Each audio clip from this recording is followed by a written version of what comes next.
চক্ষুরুন্মিলিতং येन তস্मै শ্রী গুরবে নমঃ। তীর মহারাজ আনন্দ প্রভুর প্রেমের মূরতি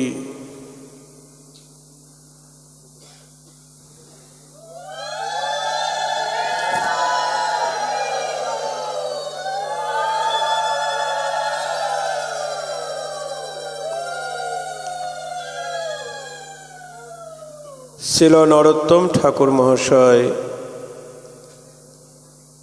তার শ্রী শ্রী প্রেম ভক্তি চন্দ্রিকা গ্রন্থে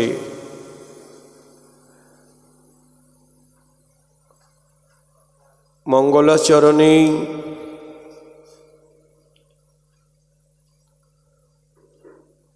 তিনি গুরুদেবের প্রণাম করছেন। এই শ্লোকে আমরা অনেকেই এই শ্লোকের দ্বারা গুরুদেবের প্রণাম করি। কি না, অজ্ঞান তিমিরান্ধস্য জ্ঞানাঞ্জন শলাকয়া চক্ষুরুন্মিলিতং येन তস্मै শ্রী গুরবে নমঃ। এর বাংলা অর্থ হল, যিনি আমার অজ্ঞানরূপ অন্ধকারকে বিনাশ করে দিব্য জ্ঞান বা কৃষ্ণ স্মৃতি জ্ঞান প্রদান করলেন, সেই গুরুদেবকে আমি বন্দনা করি বা প্রণাম করি। অজ্ঞানরূপ অন্ধকার মানে অজ্ঞান তিমিরান্ধস্য, আমাদের অজ্ঞানতাটাকেই অন্ধকার বলছেন। তিমির মানে অন্ধকার। এ জগতে যেমন অন্ধকারে আমরা কিছু দেখতে পাই না,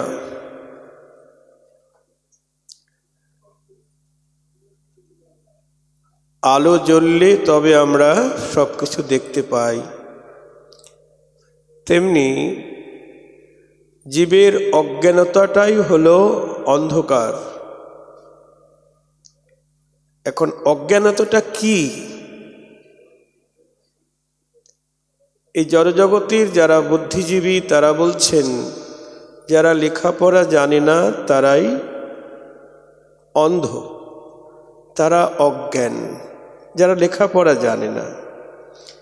কিন্তু আমাদের গৌড়ীয় বৈষ্ণব আচার্যগণ বলছেন, না, লেখাপড়া জানলেও তুমি অন্ধ। যদি তোমার কৃষ্ণ স্মৃতি জ্ঞান না থাকে তাহলে তুমি অন্ধ। চৈতন্য চরিতামৃতে বলা আছে, অজ্ঞান তমের নাম কহিয়ে কৈতব, ধর্ম অর্থ কাম মোক্ষ বাঞ্ছা আদি সব।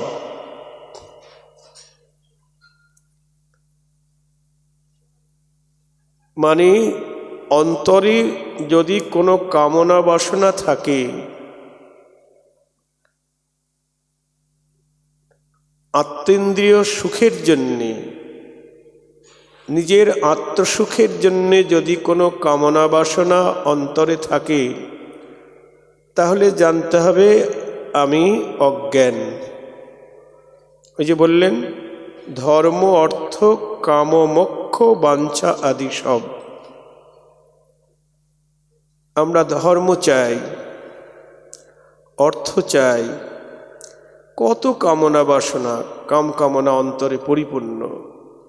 তারপর মুক্তি কামনা তো সবারই আছে, স্বর্গ কামনা আছে। ধর্মকর্ম করে কি করব না, স্বর্গে যাব, তাই না? ধর্মকর্মের ফল হলো স্বর্গ। কিন্তু কৃষ্ণ ভক্ত কখনো স্বর্গ চায় না।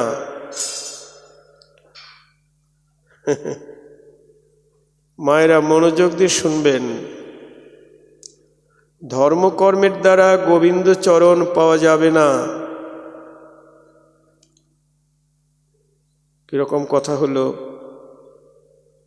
বলতে পারেন বাবাজি কি সব অলক্ষণীয় কথা বলছে, ধর্মকর্মের দ্বারা গোবিন্দকে পাওয়া যাবে না? না, নরোত্তম ঠাকুর বলছেন কর্মকাণ্ড জ্ঞানকাণ্ড কর্মকাণ্ড সকলই বিষের ভাণ্ড,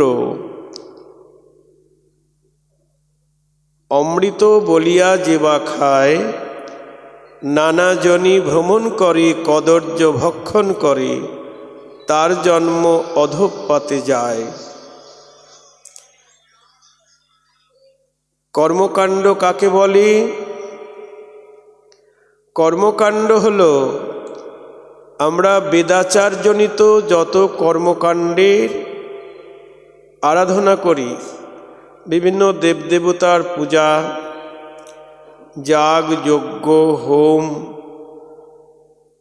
এগুলি হলো কর্মকাণ্ড বা ধর্মকর্ম। হ্যাঁ গো, বিভিন্ন দেবতার পূজা আমরা কেন করি? দেবতার পূজা করলে দেবতা খুশি হবে, তাই তো? তাহলে দেবতা আমাকে ধন ঐশ্বর্য দেবে, আমাকে স্বর্গে নিয়ে যাবে। কিন্তু স্বর্গ তো মোটেই ভালো জায়গা নয়। ওখানেও কাম ক্রোধ লোভ মোহ সব আছে। স্বর্গের যিনি রাজা কে? ইন্দ্র।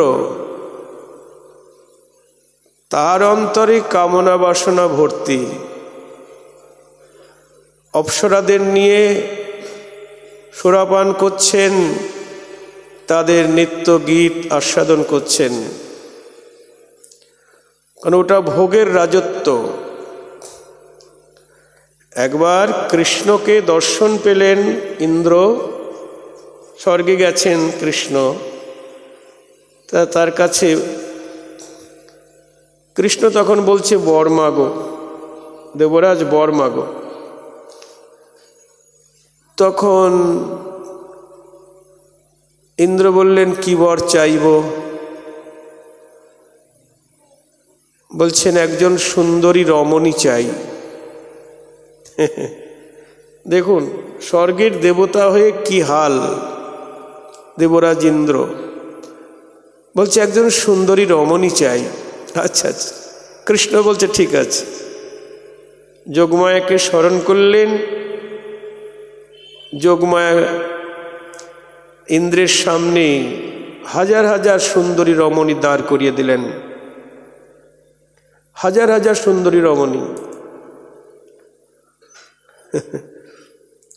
বলছে দেখো কোনটা নেবে। তা প্রথমেই ছিল উর্বশী, বলছে একেই নেব। না ভালো করে দেখো, না একেই নেব। আচ্ছা, উর্বশীকে নিয়ে গেল অপ্সরা। এত রূপ, অঙ্গ দিয়ে পদ্মগন্ধ বেরোয়। উর্বশীকে নিয়ে সঙ্গে নিয়ে গুরুদেবের কাছে গেছেন। গুরুদেব মানে বৃহস্পতি, দেবতাদের গুরু। গুরুদেবের চরণে দুইজন গিয়ে প্রণাম করছেন, জয় রাধে। উর্বশীকে সঙ্গে নিয়ে ইন্দ্র প্রণাম করছেন বৃহস্পতিকে। তা গুরুদেব জিজ্ঞেস করছেন, দেবরাজ তোমার সঙ্গে এটিকে? তখন বলছেন ওই গোবিন্দ বর দিতে চাইলেন, তাই ওকে কামনা করেছি। গুরুদেব বলছেন তুমি দেবরাজ ইন্দ্র, গোবিন্দের কাছে এই তুচ্ছ জিনিস চাইতে হয়? হরি বল, শুনতে পাচ্ছেন তো সবাই? হ্যাঁ, তাহলে দেখুন কি হাল, স্বর্গের দেবতার কি হাল। ওই প্রহ্লাদের বাবা যখন তপস্যা করতে গিয়েছিল, হিরণ্যকশিপু ব্রহ্মার বর লাভ করে তারপর স্বর্গরাজ্য আক্রমণ করবে, ওই সুযোগে ইন্দ্র এসে প্রহ্লাদের মাকে হরণ করে নিয়ে যাচ্ছে। কেন না, তখন প্রহ্লাদ হিরণ্যকশিপুর পত্নী কয়াধুর গর্ভে। প্রহ্লাদ হরণ করে নিয়ে চলে যাচ্ছে কয়াধুকে। দেবরাজ যখন রথে করে নিয়ে যাচ্ছে কয়াধুকে, তখন দেবর্ষি নারদ জানতে পেরেছেন। রথ আটকে দিয়ে বললেন, দেবরাজ এ কি করছো তুমি? কয়াধুকে হরণ করে নিয়ে যাচ্ছ কেন? বলছেন, কয়াধুর স্বামী হিরণ্যকশিপু তো আমার স্বর্গরাজ্য আক্রমণ করবে, তা ওর ঔরসে কয়াধুর গর্ভে যে সন্তানটা আছে ও তো আমার স্বর্গরাজ্য দখল করবে। শত্রু, ও আমার শত্রু, ওকে অঙ্কুরেই বিনাশ করব। মানে জন্ম হওয়ার সাথে সাথে ওকে মেরে ফেলব। বুঝতে পারছেন আপনারা? স্বর্গে কে কে যাবেন? হাত তোলেন, বলুন স্বর্গে কে কে যাবেন? হাত তোলেন। এই খবর জানলে আর স্বর্গে যাইতে চাইবেন না।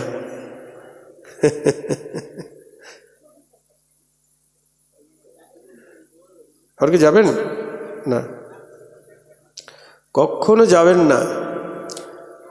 ওটা ভোগের রাজত্ব। এখানে যেমন আমরা ভোগ করছি, বাড়ি গাড়ি করে এসিতে থাকছি, ওখানে এর থেকে অনেক অনেক বেশি সুখ। এখানে বাজারে গিয়ে রসগোল্লা কিনতে হয়, আর ওখানে জায়গায় বসেই রসগোল্লা যাও এসে গেল, খেয়ে নিলাম, এরকম আর কি, অনেক বেশি সুখ আর কি। ওই জন্য স্বর্গে যেতে চাই সবাই। তাহলে দেখুন, কৃষ্ণ ভক্ত তারা স্বর্গে যেতে চায় না। দেবতার আরাধনা মানেই হলো স্বর্গে যাওয়া বা ধনৈশ্বর্য, বিষয় বৈভব কামনা, এগুলি কর্মকাণ্ড। বিভিন্ন দেবদেবতার আরাধনা মানে কর্মকাণ্ড বলে, এটা ধর্মকর্ম বলে। আমি প্রথমে আপনাদের বলেছি ধর্মকর্মের দ্বারা কৃষ্ণকে পাওয়া যাবে না, এটা তো বলেছি। এ তো কর্মকাণ্ডের কথা গেল, আর ধর্মের কথা শুনুন। নিজেই বলেছেন কৃষ্ণ, সর্বধর্মান কি পরিত্যাজ্যম মামেকং শরণং ব্রজ অহং ত্বাং সর্বপাপেভ্যো মোক্ষয়িষ্যামি মা শুচ। হে অর্জুন, তুমি সকল ধর্ম পরিত্যাগ করে আমার শরণ নাও, আমি তোমাকে সকল পাপ থেকে রক্ষা করব। আমরা তো রক্ষা পাওয়ার জন্যে বিভিন্ন দেবতার কাছে যাই, বিপত্তারিণীর মন্দিরে, ভবতারিণীর মন্দিরে, তাই না? কেউ আপনাকে রক্ষা করতে পারবে না, কোনো দেবতা পারবে না রক্ষা করতে। কংস যখন যুদ্ধে যাচ্ছেন, রাবণ যখন যুদ্ধে যাচ্ছেন, তখন স্বয়ং ভোলানাথের আরাধনা করে তারপরে যাচ্ছেন। রামের সঙ্গে যুদ্ধ করতে পারবে? রামেরও তো আরাধ্য আমার গোবিন্দ, নিতাই গৌর হরি বল। হ্যাঁ, রামের নয়, মানে মহাদেবেরও আরাধ্য আমার কৃষ্ণ বা রামচন্দ্র। তো কখনো কি মহাদেব তার ইষ্ট দেবতার বিরুদ্ধে যেতে পারে? পারে না।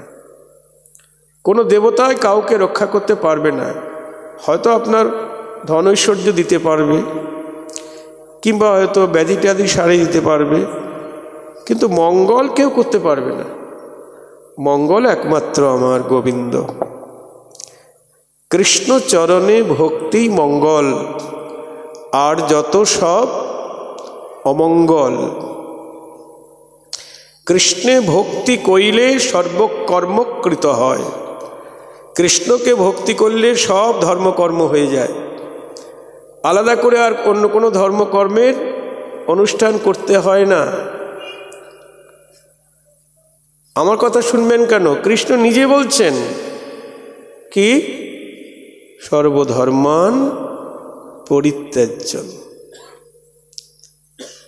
সকল ধর্ম পরিত্যাগ করে আমার স্মরণ করো। তার মানে কি, গোবিন্দকে ভজন করলেই সব হয়ে গেল। যথা তরর মূল আর নিষেচানি ন তিপ্পন্তি তদস্কন্দ ভুজোপশাখা প্রাণোপহারাশ্চ যথেন্দ্রিয়ানাং তথৈব সর্বহনম অস্তুতিজা।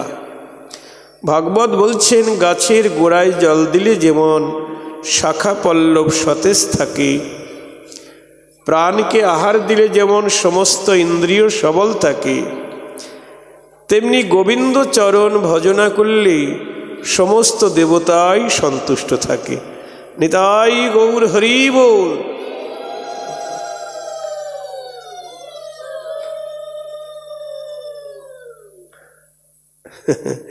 এই জন্য নরোত্তম ঠাকুর বলছেন, হরিনাম কৃষ্ণ নাম বড়ই মধুর।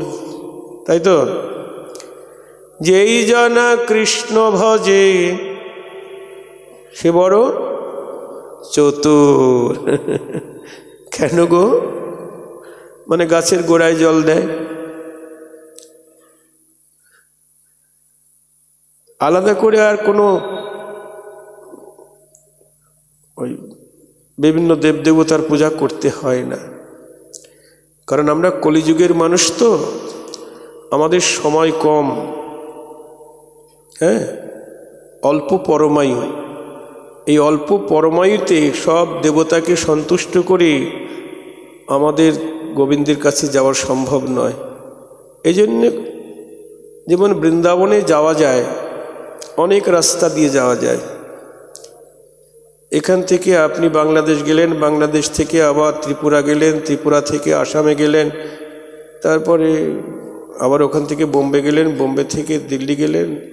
এভাবে ঘুরতে ঘুরতে একজন বলল, এত ঘোরাঘুরি করছেন কেন? আর আপনি কলকাতা থেকে এসেছেন, ওখানে কলকাতা স্টেশনের থেকে একটা ট্রেন মথুরা, 24 ঘন্টায় নিয়ে যাবে আপনাকে। শুধু শুধু আপনি ঘোরাঘুরি করছেন এতদিন ধরে, সারা জীবন ধরে ঘুরছেন শুধু। হ্যাঁ, এই জন্য বলছেন, যে জন কৃষ্ণ ভজে সে বড় চতুর। কৃষ্ণ নাম ভজ জীব আর সব মিছে, পালাইতে পথ নাই জম আছে পিছে। দিন গেল মিছে কাজে, রাত্রি গেল নিদে, না ভজিনু রাধা কৃষ্ণ চরণারবিন্দে।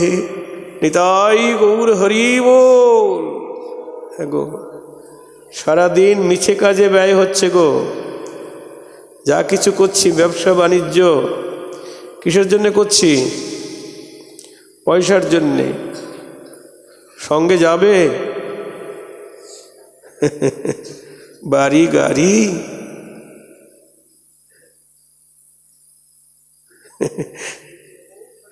কিচ্ছু যাবে না সঙ্গে। স্বজন বান্ধব কেউ যাবে না। একা একা এসেছি, একা একাই যেতে হবে। খালি হাতে এসেছি, খালি হাতেই যেতে হবে। এই জন্যে আমাদের অল্প সময়ে অনেক দূর যেতে হবে। আমাদের আরাধ্য গৌর হরি বা রাধা মাধবের যুগল ভজন, হ্যাঁ, যুগল আরাধনা আমাদের। একটু আগে আপনারা গুরু বন্দনায় শুনলেন না, মধুর সে বৃন্দাবন যুগল ভজন ধন, গুরুদেব মোহে করল উপদেশ। গুরুদেব আমাদের উপদেশ দিলেন কি? বৃন্দাবনের যুগল ভজন করো, রাধা কৃষ্ণের যুগল ভজন। হ্যাঁ, আমরা যখন তুলসীর আরতি গাই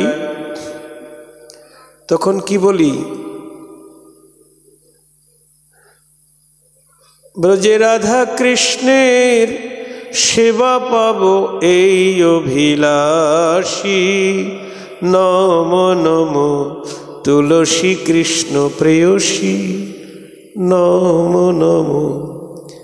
এই মনের অভিলাষ বিলাস কুঞ্জে দিও বাস, নয়নে হেরিব সদা যুগল রূপরাশি, নম নম। কি গো মায়েরা, আমরা গাই তো তুলসীর আরতি, কি বাসনা? এই মনের বাসনা বা এই মনের অভিলাষ বিলাস কুঞ্জে দিও বাস। হে তুলসী, আমাকে বিলাসকুঞ্জে বাস দাও। বিলাসকুঞ্জ মানে রাধাকৃষ্ণ যেখানে বিলাস করছেন সেইখানে আমি বাস চাই। জয় রাধে। মায়েরা বলুন, এ জগতে যদি বিয়ের পরে নায়ক নায়িকা বাসর ঘরে ঢোকে, সেখানে কোনো তৃতীয় ব্যক্তি ঢুকতে পারে? বাসর ঘরে দুইজন ছাড়া তিনজন থাকতে পারে না। আর আমি কি বলছি? এই মনের অভিলাষ বিলাসকুঞ্জে দিও বাস, রাধা মাধবের বিলাসকুঞ্জে। কারণ সেখানে কেন বাস চাইছি? রাধা কৃষ্ণের যুগল সেবা করব। যুগলের সেবা করব, তা করতে গেলে কেমন যোগ্যতা চাই? না, রাধারানীর চরণের দাসী হতে হবে। রাধা দাসী না হলে আপনি রাধার গোবিন্দের যুগল সেবার অধিকার পাবেন না। জয় রাধে। এই জগতে আমরা কেউ পুরুষ নই, কেউ নারীও নই। সবাইকে ভাবতে হবে আমরা অপ্রাকৃত জগতের রাধার চরণের দাসী। এই প্রকৃতি দেহেও হবে না, পরা প্রকৃতি হতে হবে। এ দেহ তো পঞ্চভূতে গড়া, এই পঞ্চভূতের গড়া দেহের দ্বারা যুগল সেবা হবে না, এটা পচা দেহ। জয় রাধে। এই জন্যে মনের দ্বারা একটা দেহ তৈরি করতে হবে, ভাবনার দ্বারা। ভাবনার দ্বারা দেহ তৈরি হবে। যেমন এই যে মাইকে আমি পাঠ করছি, এই মাইকটা যে তৈরি করেছে, আবিষ্কার করেছে, আগে তো বাইরের আবিষ্কার করে নাই, আগে মনে মনে আবিষ্কার করেছে। মোবাইলটা আগে মনে তৈরি করেছে, তারপরে বাইরে রূপ দিয়েছেন। এই বাড়িটা তৈরি হয়েছে, আগে মনে মনে প্ল্যান করেছেন, তারপরে বাইরে রূপ দিয়েছেন। তেমনি আমাদের মনের দ্বারা গুরুদেব পরিচয় দিয়ে দেবেন। তোমার সেই মঞ্জরি ভাবের বা দাসী ভাবের দেহের পরিচয় দিয়ে দিবেন, যে তোমার এইরকম রূপ, তোমার এইরকম এত গুণ, এরকম বর্ণ, এসব পরিচয় দিয়ে দেবেন। আর মনের দ্বারা ওই রূপটি ভাবতে হবে। চৈতন্য চরিতামৃতে আছে, মনে নিজ নিষিদ্ধ দেহ করিয়া ভাবন, রাত্রিদিন ব্রজে রাধা কৃষ্ণ চিন্ত হয়ে অন্তর্মন। সেবা করতে হবে। তাহলে আমাদের সময় কম, সবসময় ভাবতে হবে অল্প সময়। ধর্মকর্মের দ্বারা যুগলের সেবা পাওয়া যাবে না। তাহলে কিসের দ্বারা পেতে হবে? প্রেম ভক্তির দ্বারা। প্রেম ভক্তির দ্বারাই যুগলের সেবার অধিকার পাওয়া যাবে। আমাদের প্রেম ভক্তি উপার্জন করতে হবে। জয় রাধে। আমরা যেমন টাকা রোজগার করছি কেন? বাজারে গিয়ে বিভিন্ন রকম দ্রব্য কিনব, তাই না? আমাদের সুখভোগের জন্যে। কিন্তু রাধাকৃষ্ণের সেবা পেতে গেলে, আমাদের গৌরগোবিন্দের সেবা পেতে গেলে প্রেম ভক্তি উপার্জন করতে হবে। তাই প্রেম ভক্তি কোথায় পাওয়া যাবে?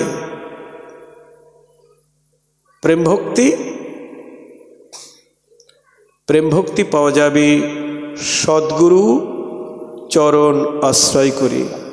বৈষ্ণব গুরুর চরণ আশ্রয় করতে হবে। আমরা যখন গুরু বন্দনায় বললাম কি, জয় জয় শ্রী গুরু প্রেম কল্পতরু, তাহলে গুরুদেব কে? না, গুরুদেব হলেন প্রেম কল্পতরু। খুব মনোযোগ দিয়ে শুনবেন।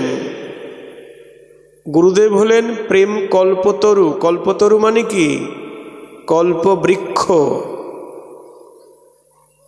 যেমন যে বৃক্ষের ছায়ায় বসে কিছু কামনা করলে, কল্পনা করলে সে বাসনা পূর্ণ হয়, তাকে বলে কল্পবৃক্ষ।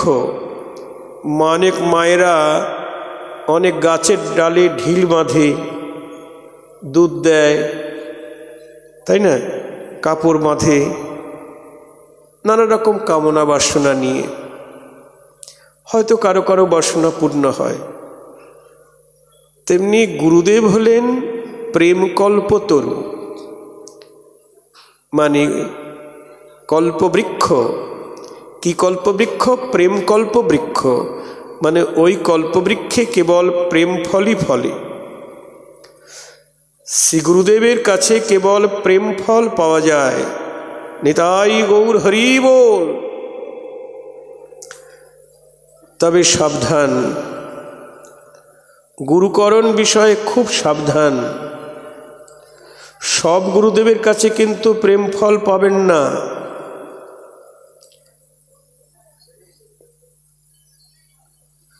বহু মার্গের বহু গুরুদেব আছেন, তাদেরকে প্রণাম করবেন, আপনাকে আশীর্বাদ করবে। কি? যদি মেয়ে ছেলে হয়, যুবতী, সবে বিয়ে হয়েছে, তাহলে বলবে কি? পুত্রবতী ভব। বাংলা বোঝেন তো? মানে তোমার পুত্র লাভ হোক। আবার একজন যুবক প্রণাম করলো, আয়ুষ্মান ভব, মানে তোমার আয়ু বৃদ্ধি হোক। যশস্বী ভব, যশ বৃদ্ধি হোক। ধন ঐশ্বর্য বৃদ্ধি হোক।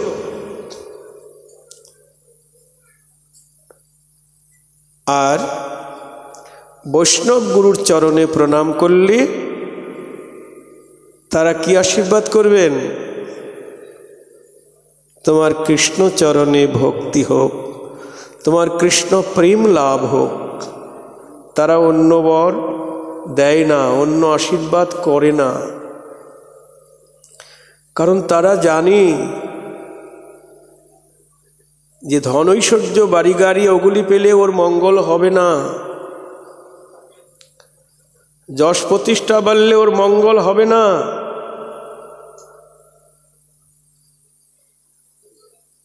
পুত্রবতী হলেও মঙ্গল হবে না।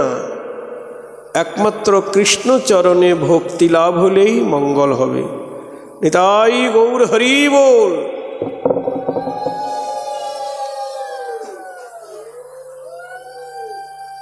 এটা বৈষ্ণব গুরু জানেন।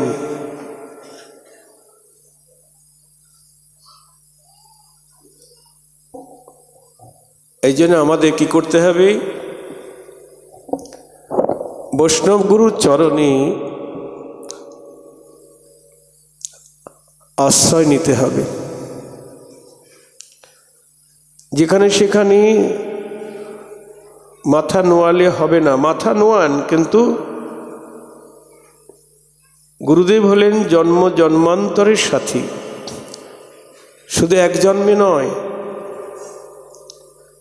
নরোত্তম ঠাকুর বলছেন, চক্ষুদান দিলা যেই, জন্মে জন্মে প্রভু সেই, দিব্য জ্ঞান হৃদে প্রকাশিত।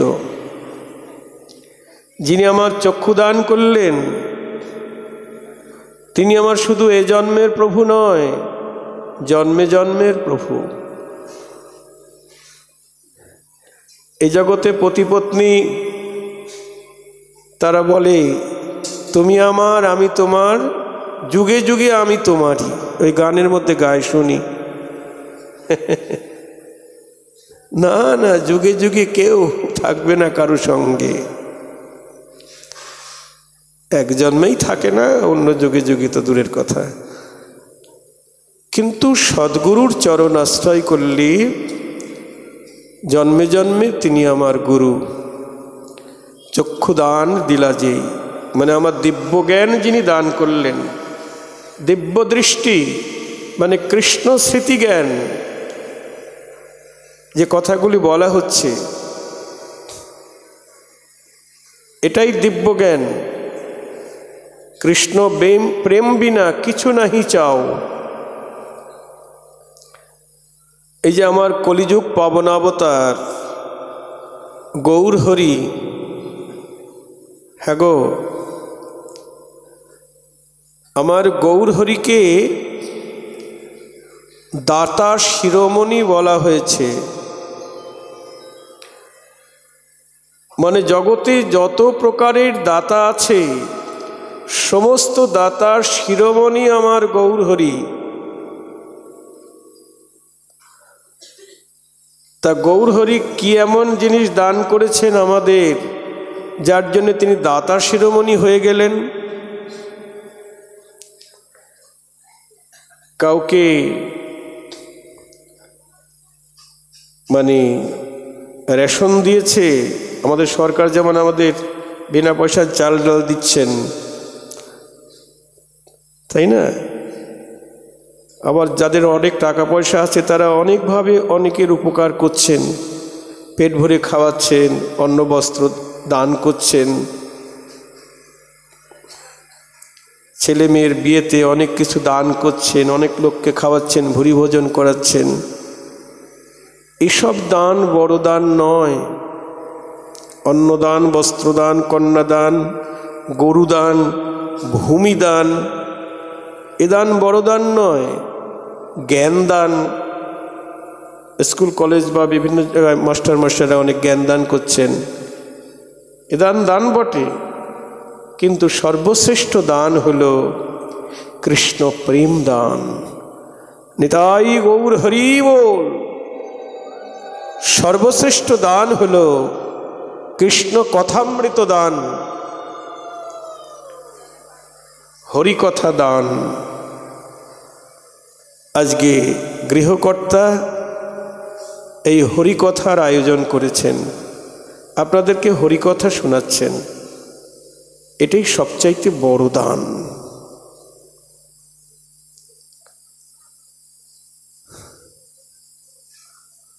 তব কথামৃতম তপ্ত জীবনম কবিভিরিতম কলমশাপহম শ্রবণ মঙ্গলম শ্রীমদাততম ভুবি গৃহ্ণন্তি তে ভুরিদা জনা।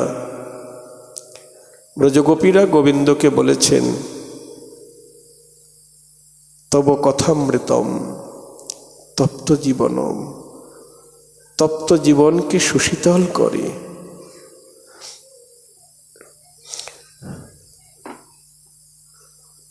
হৃদয়ের কলমশ দূর করে।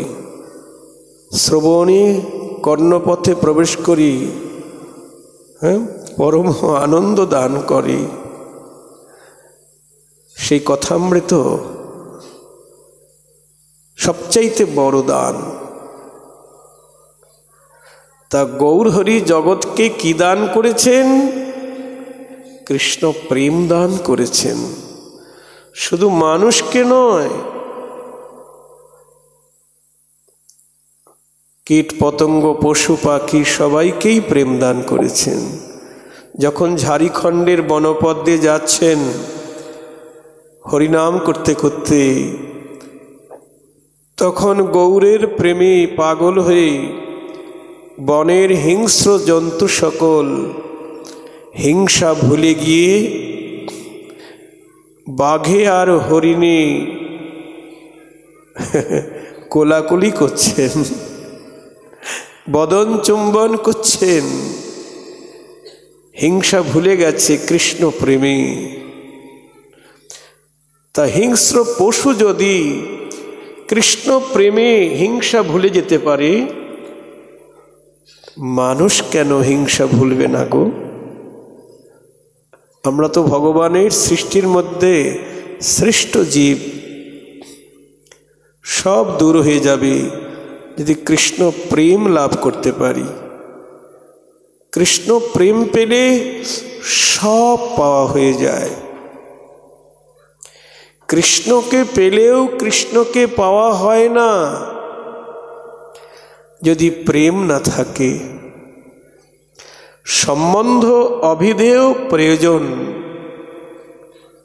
সনাতন গোস্বামীকে মহাপ্রভু এই তিনটি তত্ত্বের কথা বলেছেন। সম্বন্ধ অভিধেয় প্রয়োজন।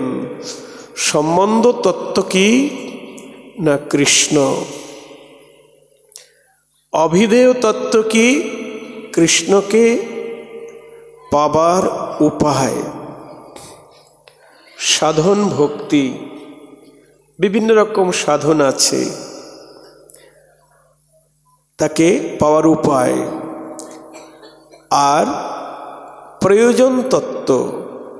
প্রয়োজন তত্ত্ব মানে কৃষ্ণকে পাওয়ার পরে তাকে ধরে রাখতে গেলে কি প্রয়োজন? সেটা হলো প্রেম। প্রেম যদি না থাকে আপনার কাছে কৃষ্ণ থাকবে না।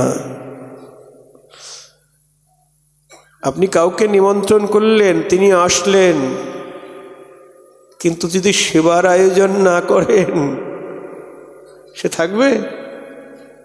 থাকবে না। তা গোবিন্দকে পাওয়া হলো সাধনার দ্বারা।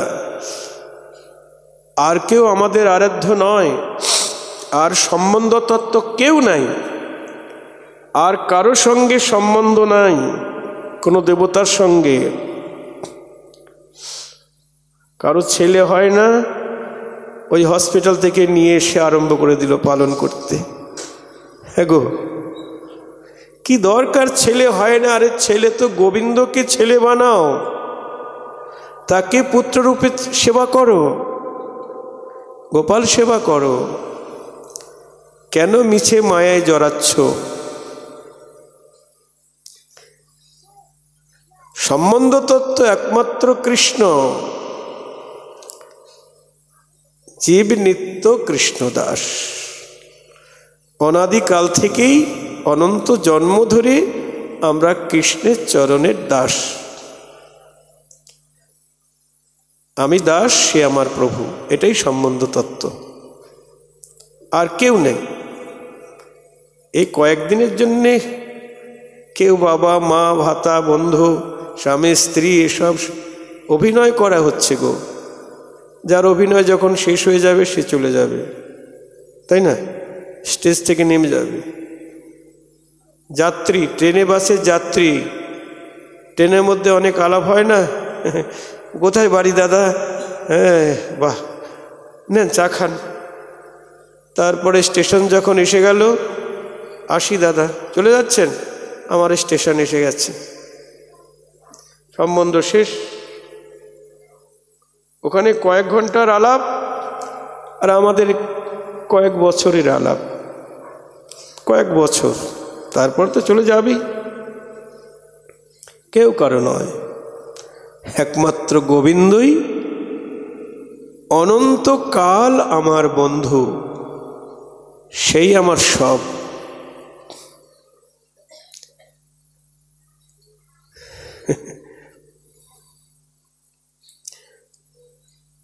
তুমি ছাড়া আমার আর কেউ নাই। সবসময় এটা ভাবতে হবে। রূপ সনাতন যখন নবাব হোসেন শাহের রাজধানী থেকে গৌরহরিকে পত্র লিখলেন যে প্রভু, তুমি জগাই মাধায় অনেক পতিতকে উদ্ধার করেছ, আমরা 2 পতিত পড়ে আছি এখানে। নবাবের অধীনে কত অন্যায় অপকর্ম করতে হচ্ছে, এই 2 পতিতকে তুমি একটু উদ্ধার করো। মহাপ্রভু তখন চিঠির উত্তর দিলেন, রাজকার্য করছো করো, কিন্তু মনটা রাজকার্যে দিও না। দেহটা রাজকার্যে দাও, মনটা রাজকার্যে দেওয়ার দরকার নেই। যায়নি তাই। মনটা কোথায় দেবে? মনটা দেবে গোবিন্দের চরণে। নিতাই গৌর হরি বল।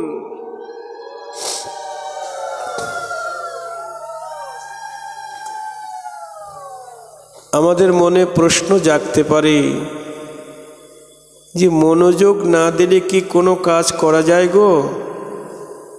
যে কোনো কাজ করতে গেলে মনোযোগ দিয়ে করতে হয়। তো মহাপ্রভু একটা দৃষ্টান্ত দিলেন। কি দৃষ্টান্ত? সংসারে থাকবে, কেমন ভাবে থাকবে? মায়েরা মনোযোগ দিয়ে শুনবেন। সংসারে কেমন ভাবে থাকতে হবে? পরপুরুষে আসক্ত রমণীর মতো।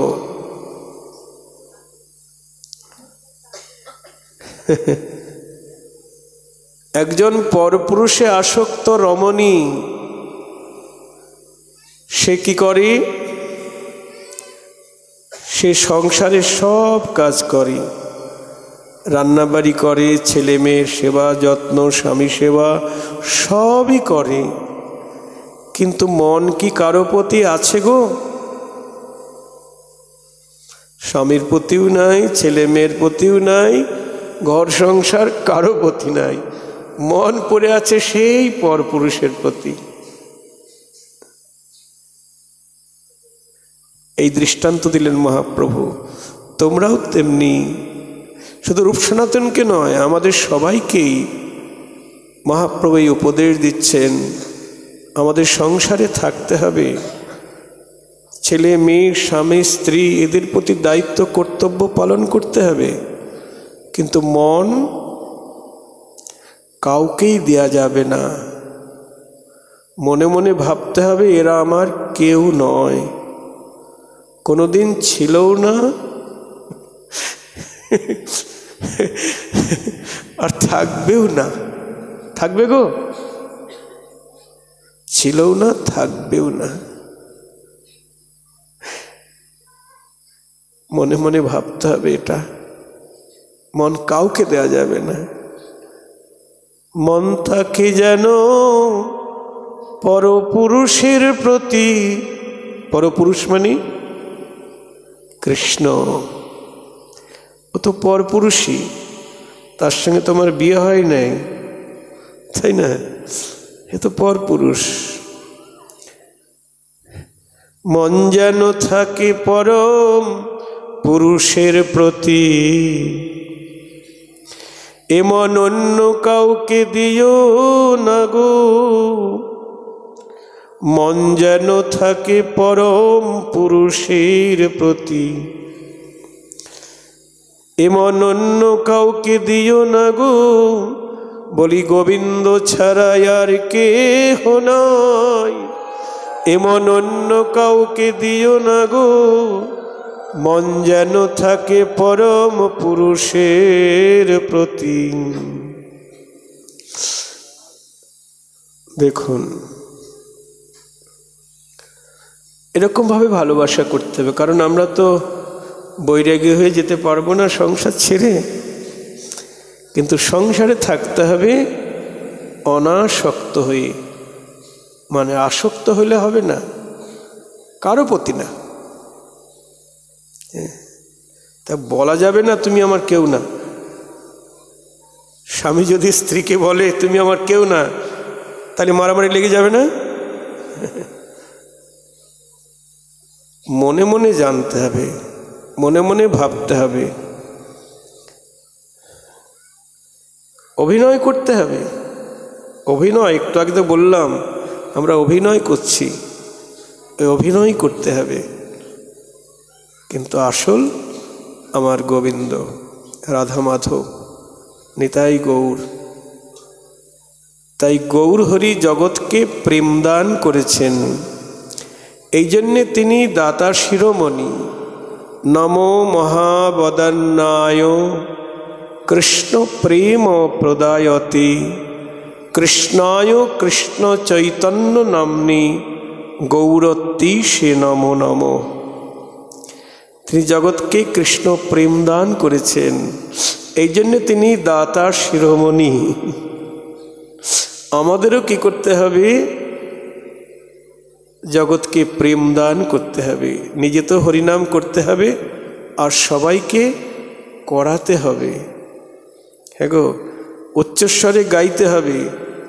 শুধু মালায় জপ করলাম, ও তো নিজের মঙ্গল হবে, কিন্তু উচ্চস্বরে করলে কি হবে? আমার মুখের হরিনামের ধ্বনি কীটপতঙ্গ পশু পাখি তারা তো বলতে পারে না, ওদের শুনলে ওদের মঙ্গল হবে। নিতাই গৌর হরি বল।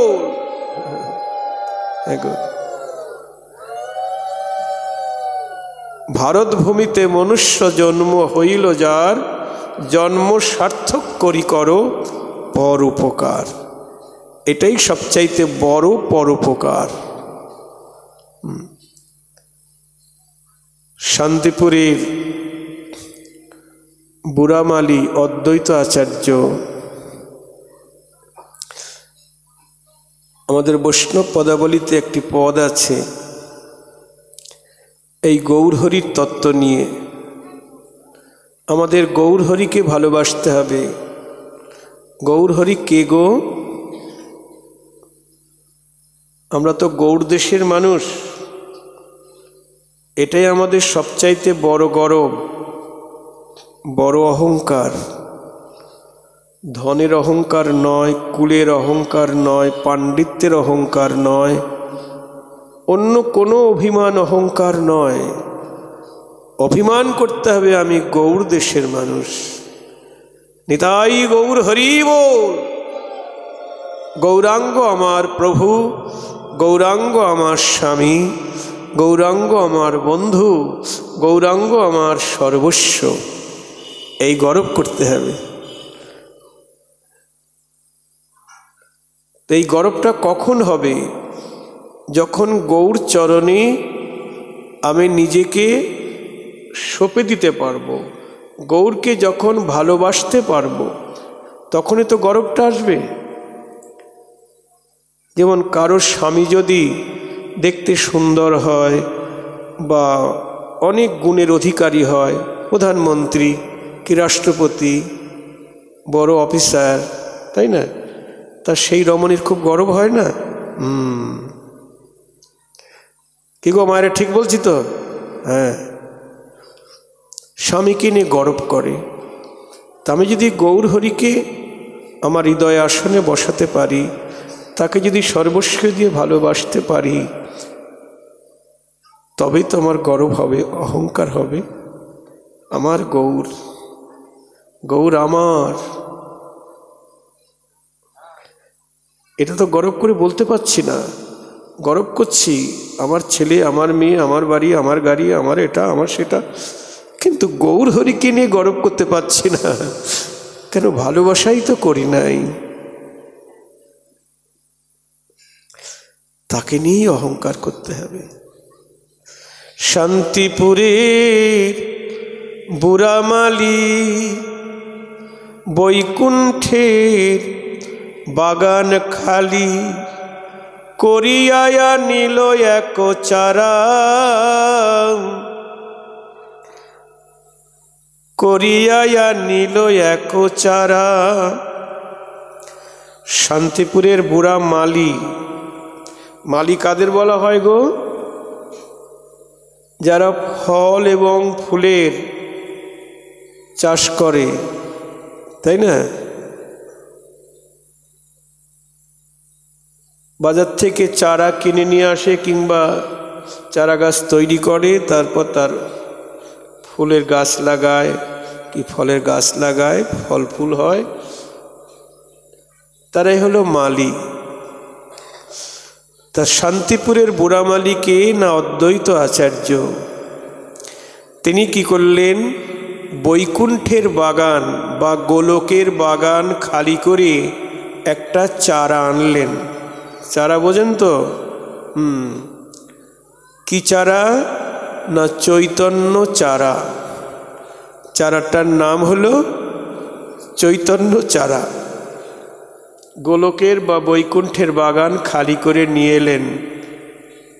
কি করে আনলেন গো গোলক থেকে?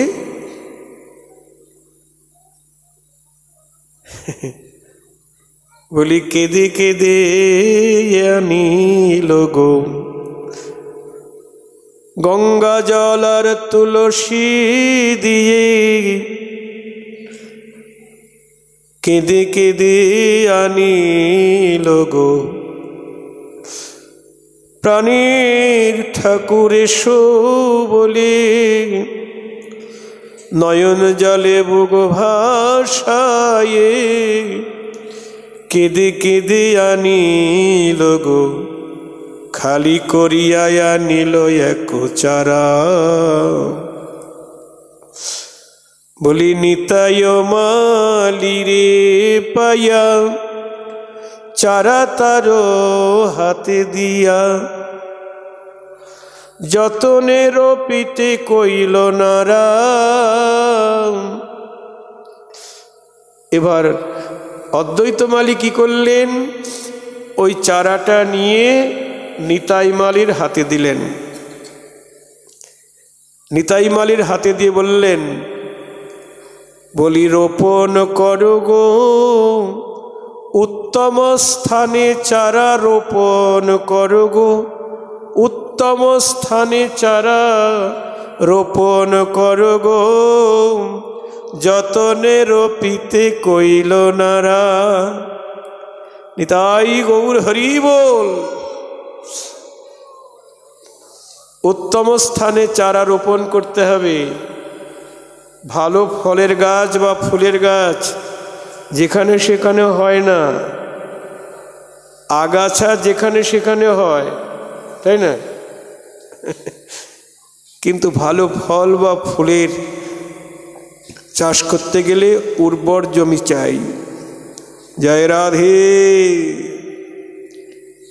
যতনে রোপিতে কইল নারা, নারা মানে অদ্বৈত, উনি নারা দিয়ে এনেছেন তো। বৈকুণ্ঠের আসন, গোলকের আসন নারা দিয়ে এনেছেন, হুঙ্কার করে এনেছেন গঙ্গা জল তুলসী দিয়ে। উত্তম স্থানে চারাটা রোপণ করো। তখন নিতাই মালি ভাবলেন, তাই তো, এমন উত্তম জায়গা কোথায় পাই? হ্যাঁ, আছে নদিয়ায় উত্তম স্থান, তাহাতে করিয়া উদ্যান। নিতাই গৌর হরি বল। বলছেন নদিয়া উত্তম স্থান। অনন্ত ব্রহ্মাণ্ডের মধ্যে এই নদিয়া হলো সর্বোত্তম জায়গা।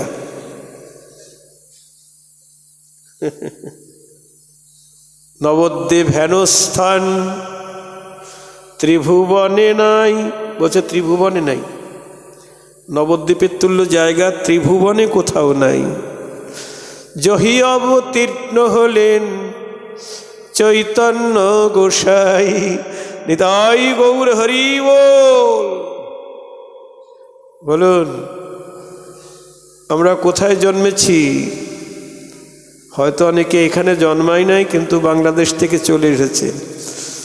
এটা একদিক দিয়ে ভালো গো, ভাগাভাগি না হলে তো এখানে আসা হতো না। তবে বাংলাদেশও ওটাও গৌরমণ্ডলের মধ্যেই পড়ে।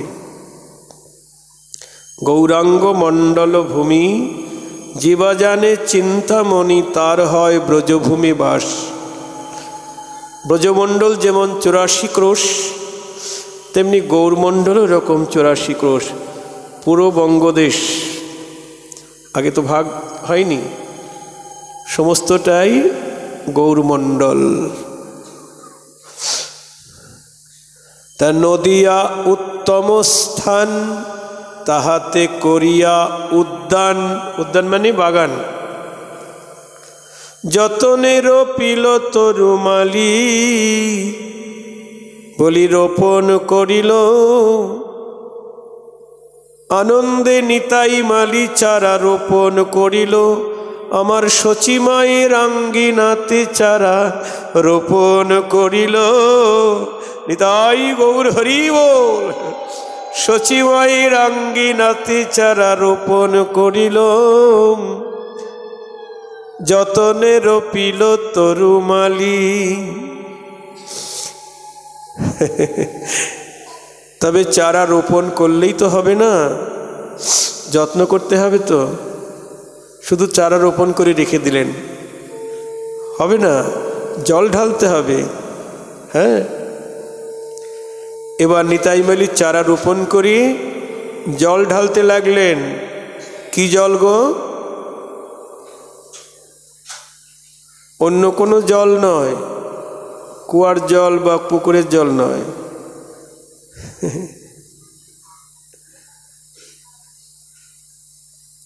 বাড়ি তরু দিনে দিনে শাখা পত্র অগণনী। গজাইল যত্নে জল ঢালি। গজাইল যত্নে জল ঢালি। এবার চৈতন্য চারা বাড়িতে লাগিল। শাখা পল্লব বিস্তার করে বাড়িতে লাগিল। ভক্তি জল সিঞ্চন পেয়ে চারা বাড়িতে লাগিল। কি জল সিঞ্চন করলেন? ভক্তিরূপী জল। ভক্তি জল সিঞ্চন করলে চারা বাড়বে।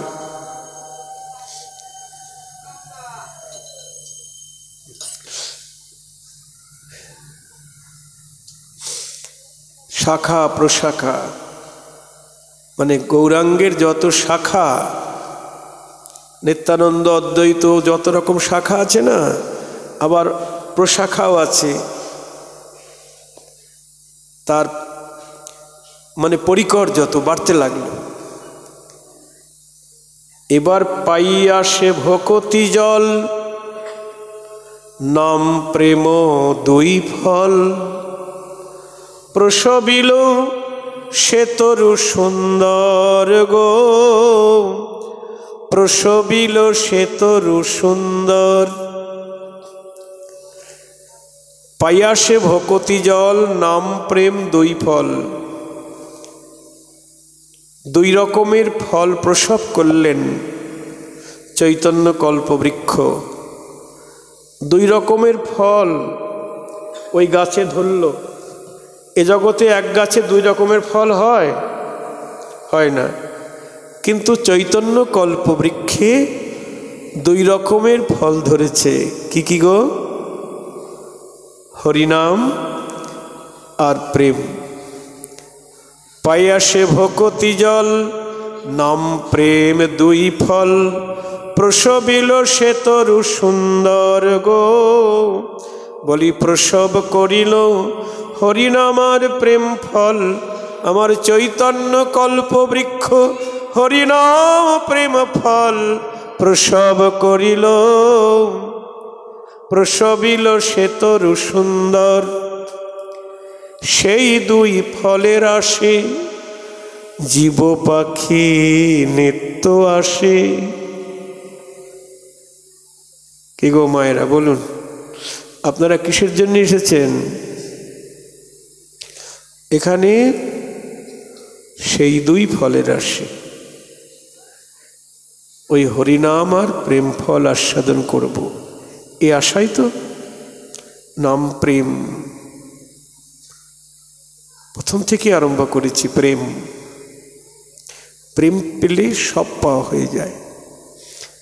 সেই দুই ফলের আসে জীব পাখি নিত্য আসে, কোলাহল করে নিরন্তর গো, সবাই হরি বল বলে গো, প্রেমানন্দে বাহু তুলে হরি বল বলে গো, প্রেমানন্দে বাহু তুলে নাম প্রেম ফল খেয়ে প্রেমানন্দে বাহু তুলে হরি বল বলে গো। কোলাহল করে নিরন্তর, হাটে বাজারের কোলাহল নয়, হরিভক্তরাও কোলাহল করে, হরিনাম প্রেম ফল আস্বাদন করে আর কোলাহল করে, হরিনাম প্রেমের কোলাহল, হলুধ্বনি হরিধ্বনি, এই কোলাহল। কোলাহল করে নিরন্তর, কি সুন্দর কথা। আচ্ছা, চারা লাগিয়েছে কে গো?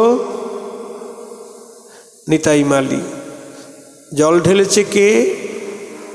নিতাই মালি। ফল ফলিয়েছে কে? নিতাই মালি। তাহলে এই ফলের অধিকার কার? নিতাই মালি। এখন নিতাই মালি যদি দয়া করে কাউকে দেয়, সেই পাবে।